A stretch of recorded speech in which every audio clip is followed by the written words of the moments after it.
restauradores finalizam recuperação da igrejinha da Pampulha, pichada na semana passada. Um patrimônio quase mundial degradado. A igrejinha de São Francisco de Assis, que junto com o conjunto moderno da Pampulha concorre a Patrimônio da Humanidade, chamou a atenção essa semana.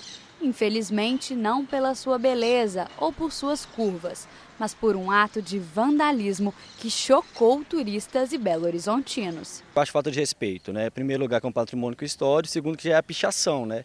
Eu acho assim, tem tanta gente aí, esses pichadores que fazem grafiteiro, vão pichar um colégio que é bacana, vamos dar incentivo à cultura, essas coisas, e não destruir a cultura da gente, né? Com patrimônio histórico, que é um cartão postal de Minas Gerais, que é a Lagoa da Pampulha, que é um patrimônio já de muito tempo, uma coisa linda, que é a igreja São Francisco de Assis. A gente fica chateado, né? Eu acho que é um absurdo, né? Porque isso é uma obra riquíssima, obra de Niemeyer, de Portinari, e sendo destruída dessa forma, né? Achei um absurdo, achei um crime. A pichação manchou os mosaicos da estrutura da igreja e os painéis de azulejo feitos por Portinari. As mãos ágeis trabalharam por 3 dias para devolver a BH o cartão postal. E mesmo depois do episódio, a igrejinha continua sendo um ponto turístico adorado. Quem passa por aqui não se vai sem antes garantir uma boa recordação.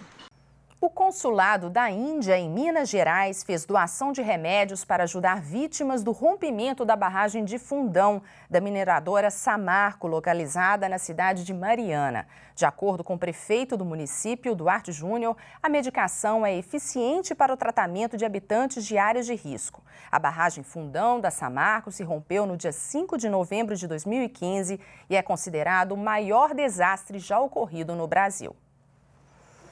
Minas Gerais ganha primeiro Centro-Dia, instituição para atendimento a pessoas com deficiência e necessidades especiais. O programa, mantido com recursos dos governos municipal, estadual e federal, fica no Barreiro de Cima, aqui em Belo Horizonte. O Centro-Dia não é um ambiente para atendimento médico, mas acompanha pessoas como a Patrícia, que há 8 anos sofreu um acidente de carro e ficou paraplégica. Que a gente que tem uma vida normalmente e aí a gente cai numa situação dessa, é complicado, né? Igual eu estudava, trabalhava e ficar à mercê de todo mundo, dependente da minha mãe, né? Eu sou muito dependente dela, é uma situação bastante complicada.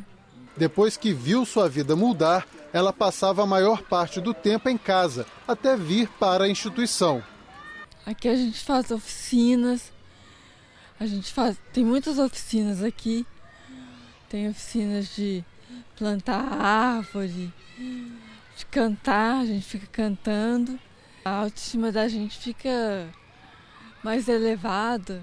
O centro está preparado para atender até 30 pessoas por dia, em tempo integral, e motiva atitudes que muitas vezes ficam esquecidas, como a socialização e a autonomia. O centro se propõe a trabalhar tanto com o deficiente como sua família, especialmente nos casos, em função do envelhecimento da população. Hoje você tem um grande número de pessoas com deficiência que o cuidador é a mãe, normalmente, ou algum familiar que também já está envelhecido e sobrecarregado por um trabalho que exige muito dele, é muito estressante, né? Então limita a vida do outro também. A iniciativa é inédita em Minas Gerais e em todo o Brasil há apenas 18 centros-dia. Instituições como esta podem fazer a diferença para milhões de pessoas. Só em Minas, segundo dados do IBGE, são quase 4 milhões e 500 mil habitantes com algum tipo de deficiência. Em Belo Horizonte, são cerca de 550 mil. Algumas pessoas podem ficar o dia inteiro, cada caso é analisado e vai definir em cima de um plano específico quanto tempo que ele vai permanecer por semana no dia. Ana está todo dia no centro, mas como funcionária. Ela é deficiente visual e sabe como são importantes as ações de socialização que são praticadas na instituição. Nossa, para mim é muito bom. Eles aqui me tratam assim, como uma pessoa normal, como se eu não tivesse a deficiência que eu tenho. tudo que eu preciso em relação ao tamanho, né, de letra, tudo para mim eles conseguem, eles dão um jeitinho e fazem tudo para mim poder não ter dificuldades. A deficiência da gente não impede, da gente ter uma vida normal como qualquer outra pessoa.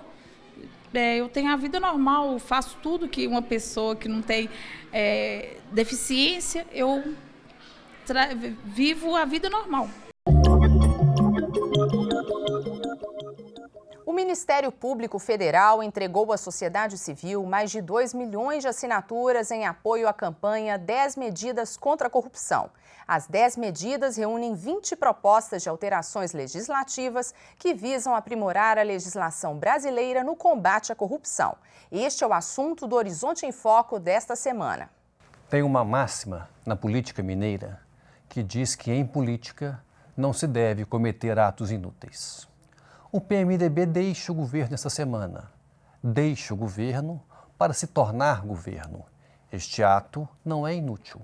A linha sucessória tem Michel Temer, tem Eduardo Cunha e tem Renan Calheiros. Esses nomes serão os nossos governantes caso o impeachment prospere na Câmara dos Deputados e depois no Senado Federal. Agora, esta semana também, chega no Congresso uma lei de iniciativa popular propostas pelo Ministério Público Federal. Esta lei traz 10 atos, 10 medidas contra a corrupção. Você que vai às ruas pode ter um resultado muito mais útil, muito mais profícuo no que se diz respeito à possibilidade de um futuro melhor para diminuir esta prática que tanto incomoda, que tanto tira o sono dos brasileiros. Pode pressionar o seu deputado, pode pressionar o seu representante para que essa lei seja aprovada. E assim como aconteceu com a lei da ficha limpa, nós podemos ter dias melhores na política brasileira, caso isso ocorra.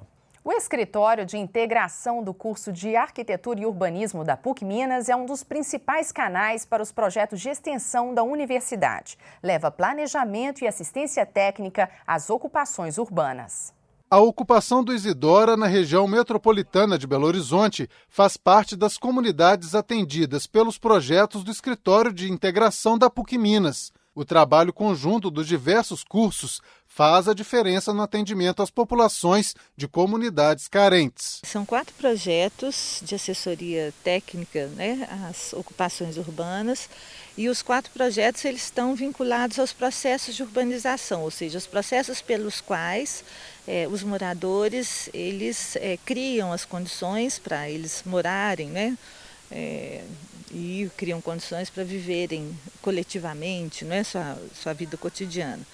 A extensão é um dos 3 pilares da universidade, é o que explica o professor Ayrton Hugo. A gente está coordenando um projeto que chama Assessoria Técnica das Ocupações Urbanas, Sistemas Estruturais e Ensaios Laboratoriais.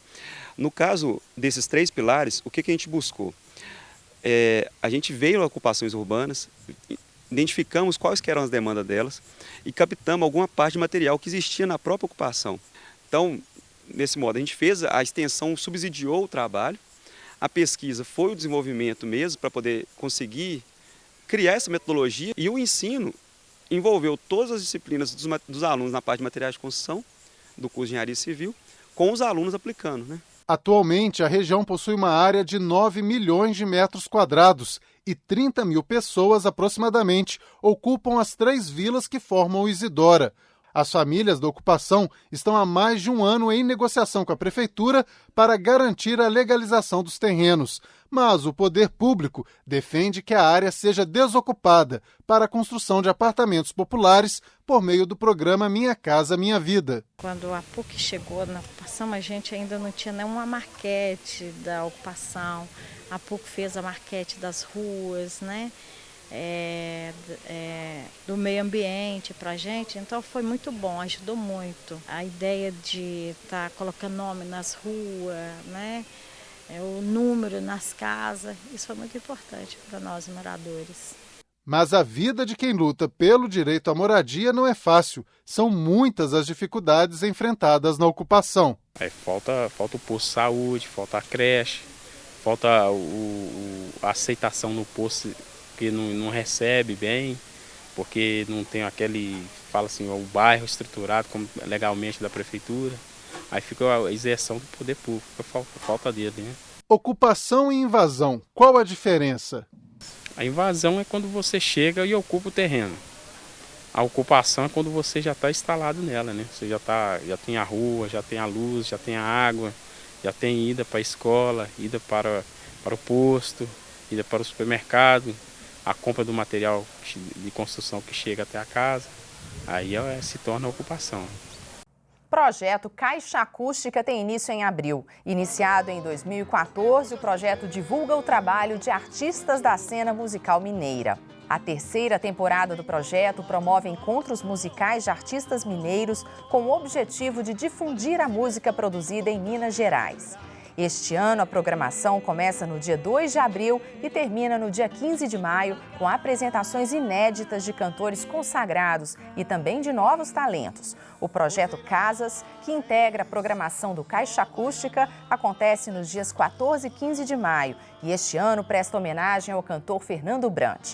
No espetáculo, além de Telmo Lins e Wagner Cossi, idealizadores do projeto, também haverá a presença de Graziela Cruz e Regina Milagres. E o programa termina por aqui. Quer rever as matérias que você assistiu hoje? É só entrar no nosso site. O endereço é tvhorizonte.com.br. Até a semana que vem.